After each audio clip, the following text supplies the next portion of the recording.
You are listening to the Bright Life Podcast, all about ways to stay inspired, chase your dreams, and find more gratitude in the highs and lows of the journey. I'm your host, Jessica Johnson.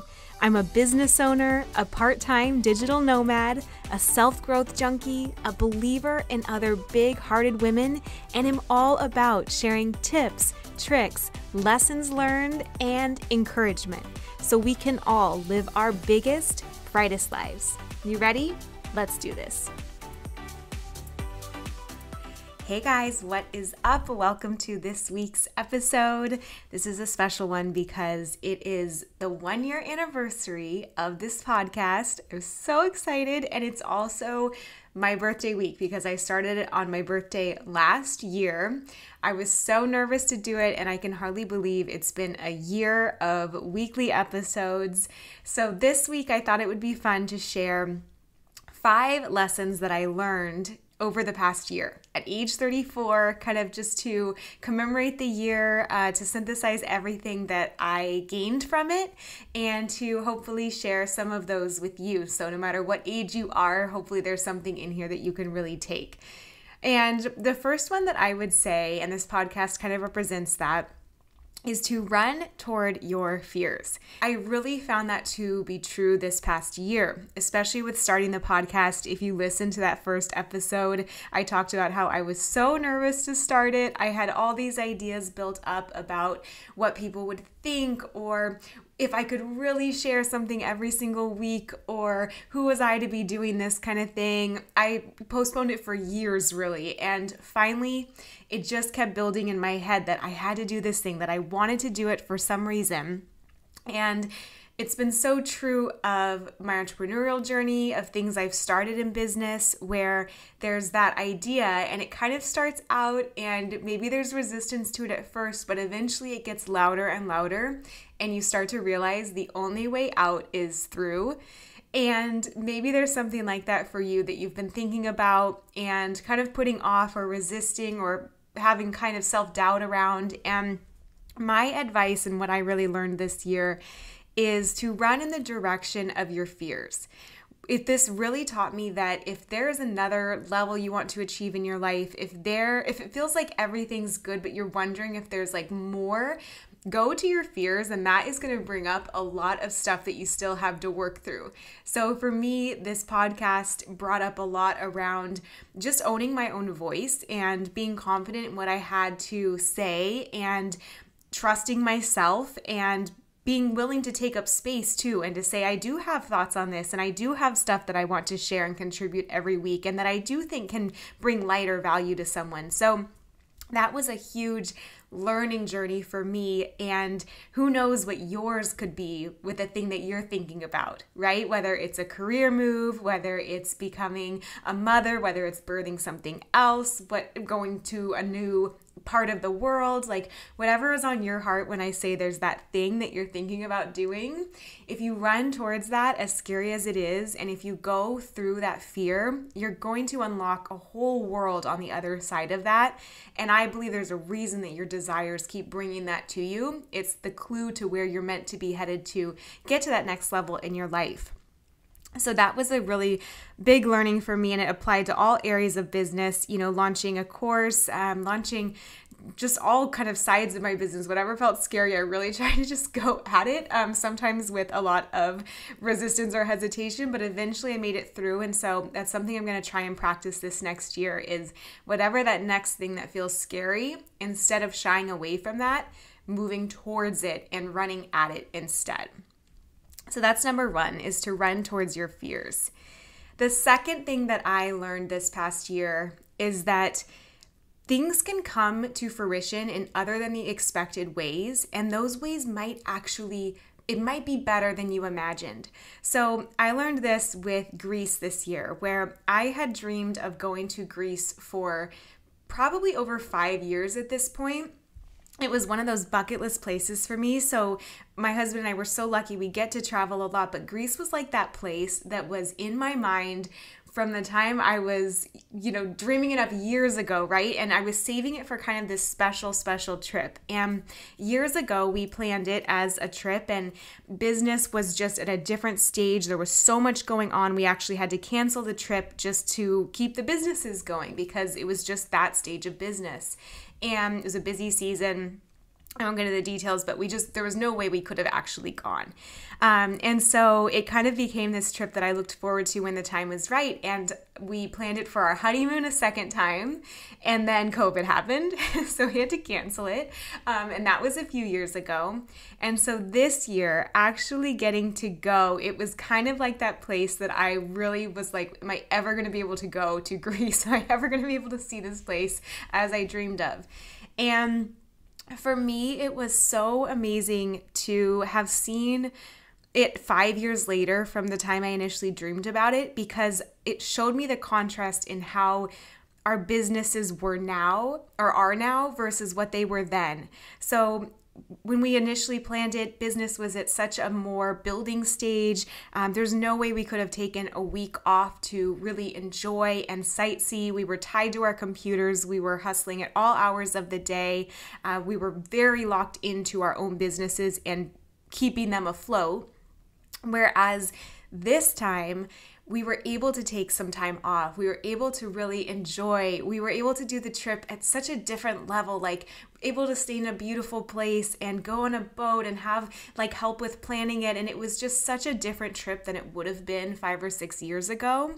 And so for me, that was just a really great reminder of like anything that you're holding really tightly or that you're really wanting to control or wanting to happen on your timeline. It might not happen the way you expect it, and it might be better. So this trip was everything to me this past year, but it was so different and so much better than it would have been. And so for me, I'm so thankful that it happened the way that it did. And even though it was kind of like frustrating all those other years when it didn't happen, or I couldn't see why things weren't falling into place, or it was just a reminder to kind of let go. Trust the bigger plan, trust that things are falling together in other ways, and you might get such a better experience than you can even dream of, as this trip was for me this past fall. So that's number 2, is just things can come in other than the expected ways, and it might be better than you are holding on to or envisioning yourself. The other thing that I learned that kind of relates to that, but I would put it as a separate thing, is to look for all the ways that your dream is coming true in your life. So another thing that I really wanted at the outset of this year was to make more girlfriends in business. And for me, what I was picturing that looking like I'll meet people in my town and I'll have this group of girlfriends and I really want to meet them that way. But what I started to see happening this year is I was invited into a mastermind where I met other women in business who are the most loving, supportive, funny, just brilliant women who all have their different businesses. I was paired with this other business owner, kind of an accountability buddy situation where we get to talk every month or so. And just, it was the perfect pairing. Like, I adore this person. Our personalities are just such a good fit. And so we built a friendship out of that. I met these friends in Austin who are so creative and ambitious and kind and energetic and just such good, like, go-getter type of energy, just people that are on your side and are so inspired and bettering themselves in so many ways. And so for me, instead of having my picture of how things should look or almost anticipating it one way, just really the practice of looking around me at all the ways my dream and my intention was coming to life in front of me. So if I held that vision and intention of friendship, I started to see it in a mastermind. I started to see it in an accountability buddy pairing. I started to see it in the people we were meeting in Austin who are going to be our friends for the rest of our life. Like, it just started unfolding in all these ways. And so for me, and maybe for you, whatever it is in your life, if there's something that you're really wanting, whether it's love or a relationship or health or whatever, like, maybe instead of holding to it or expecting it to come in one way, just look for all the ways in your life that it's coming in. So if it's love, like maybe you want a romantic relationship, but you have love from your friends and from your family and from your work and your colleagues and your clients. And it just, if you start to see it coming into your life in all these different ways, it creates just this feeling of it in your life where you can more tangibly appreciate it and feel it, and you get in that energy, and all of a sudden it just starts to appear bigger and better than you imagined. So that's something that I try and practice too for whatever I'm cultivating next. Or some people have like a word of the year. I'm going to look for all the ways at this next year that it starts coming in as confirmation that it's already working, it's already coming to me, whatever the bigger vision I have is on its way, because look at all these little ways it's already taking shape in my life. All right, so that's the third one, I think. Look for the ways your dream is coming true all around you. Number 2 is things can come in unexpected ways, and they might be better than you had planned. And then number 1 is, of course, to run towards your fears. That's where your evolution is, and the only way out is through. The fourth one is kind of a business one, but it was a huge, huge one for me to learn, and kind of a full circle learning for me after years of business and trying things so many different ways. And that is, you can create something and sell something in your own energy and style. So for me, for years, ever since the start of my business, is really like the first one that I was in, I looked for help with selling, and the first program that I found really taught me how to sell in much more, I would say, like a masculine way. It's kind of more structured. Here's a script, like here's the exact way to do it. Here's, don't trust your own way of doing it. Follow the script exactly, and that's what works, kind of a feeling. And it messed me up for a year or two because I definitely am a rule follower, right? Like, I know I loved school. Like, if you give me a way to do things, I will do it that way. But it messed me up in the sense that it really took me out of my own alignment. It didn't feel good to me. It's not exactly how I would want to, like, just relate to my prospective clients and stuff. But I thought I had to do it that one way. And so then it kind of took me on this winding road, but it led me this year to starting a course and really owning that I could sell in my own energy. And my coach, Lacey, taught this to me, but she just really said, you don't have to sell the way that you've been taught or that other people do. Like, what is your energy? What do you want to bring to people? How do you want to talk about things? How do you talk about things to your friends and family? And for me, like, you know me, right? So it's bubbly, it's genuine. I'm excited, like I'm enthusiastic about it. I'm not trying to like pull one over on anyone. I'm just trying to share from my heart about these things that I love. And so once I leaned into that, it made all the difference in how the experience of sales and serving felt to me. And what I really realized is that people match your own enthusiasm. This is another thing I learned back when I moved to New York, is just that if you're excited about something and you're telling someone something from a place of excitement, they match that energy. If you're telling something to someone from a place of, it's like okay, or whatever, it'll be okay, they'll match that too. So people are mirroring back to you whatever your energy towards them is in a lot of ways. And so if you're excited about something, bring that enthusiasm. If you're a genuine like person who just wants to connect with people and serve them, like bring that, and they're going to feel that and respond back to you with trust, with excitement, So for me, that's something I just want to lock in, and sharing this is that really going forward, I think it was a great year of closing the door on that other way of selling, of creating, of serving, and owning my own way and standing in the power of that way and knowing that it is the right way for me and it is the good enough way and it works, right? Like it's not even just like, oh, it feels better. It's like that is how I get more results because it's coming from such a true place and people can feel that. So if you're a business owner, that could be a nugget for you. Like, what 3 words would you use to describe your selling personality and bring that into your work and to talking about it and own that that is your way and that's what works for you. And if you are doing anything at work, like you don't have to be a business owner to apply this, but really just like when you're talking about ideas you're excited about, just knowing that people will match your level of enthusiasm. And whether it's your kids, whether it's your spouse, whether it's anything, almost just leading with that and opening your heart to however much an excitement you feel about something, because people will be able to hold that with you. So that was number 4. And then the last one I think is just a really nice one to end with, but something I learned this year is there's so much of yourself that you don't even know yet. That might sound kind of funny because you live with yourself all day and we hear our voices inside our head and, we feel like we know each other pretty well, right? Like more than anyone on earth. But for me, there were a few different things that I did this year that just showed me, wow, I still don't know a lot about myself, or it unlocked a different part of me. So one of the things, and I did an episode on this, but was dry June. So, I didn't drink at all for June. It was a really social month, but I wanted to see just how that experience was for me, and so that taught me so many things about myself that I hadn't known yet. Another thing is there were other health challenges that I did with friends. There was even just like coaching that I did. But all of it kind of like just showed me another side of myself, or unwound another part of my brain and thought process that really made me feel like this is so fun, because there's a girl in there that I'm still getting to know and that I'm helping like co-create in a sense, or almost unveiling.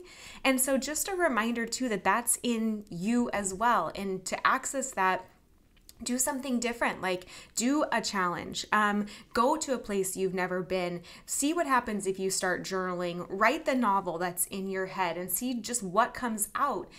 All of that stuff I think really helps to show you just more sides of yourself and to become just more and more of this person that like exists inside you. It's hard to describe, right? But another thing that was funny about this year is like, not all seasons, not all personal development is going to look like books. And for me, like for a few years, especially when I was starting my businesses, I read every book I could get my hands on. I was in such a season of input, where I just wanted to learn and absorb and be a sponge. And this year was not one of those years. I dabbled in podcasts. I would read an audiobook here and there. I have a lot that are finished or started but not finished. But a lot of my learning this year was in things like the coaching or the therapy or the challenges or things like that, where you really just get to know another part of yourself or learn more about what you want in this world outside of a book or a more formal form of learning. So that's okay too, kind of just permission that not every season is going to look like personal development with you going out and learning and absorbing. It might just look like getting to know yourself and trying new things and understanding how you relate to other people and to the world and to yourself. So those are kind of my, I think 5 from 34. And it was really fun to think about that, because at the outset I was like, what did I learn this year? Because it wasn't such an input year or a grinding year in the sense that I just felt like, oh my gosh, I'm figuring everything out. But when I looked back, I thought there are definitely some common themes, and there was a lot of growth, just not in the way that it had looked in the years prior. So number 1, again, was just to run toward your fears, that the only way out is through. So just go for it and see what's on the other side of it. That things might come in ways that you don't expect, and they might be better than what you'd planned as well. To look for the ways that your dream is coming true all around you, even in ways you can't see. That you can sell and share and serve in your own energy, and that is good enough. In fact, it's the only way for you that it's going to work. So lean into it and accept it, and don't make it wrong. And then the last one is just that there's still so much of yourself to get to know, and how fun that with any new experience, you peel back a little piece of that and you get to know this person that you are doing life with, no matter what happens in your life, no matter who is in it, no matter what you do, you're the girl, right? And so almost just how fun to get to know her better, and to just unveil another piece of yourself with every new experience or new year that we are like blessed to live here. So I hope these are exciting to you. I hope they offer you just a little bit of truth in whatever one speaks to you in your own life. And from the bottom of my heart, truly thank you for listening to this podcast.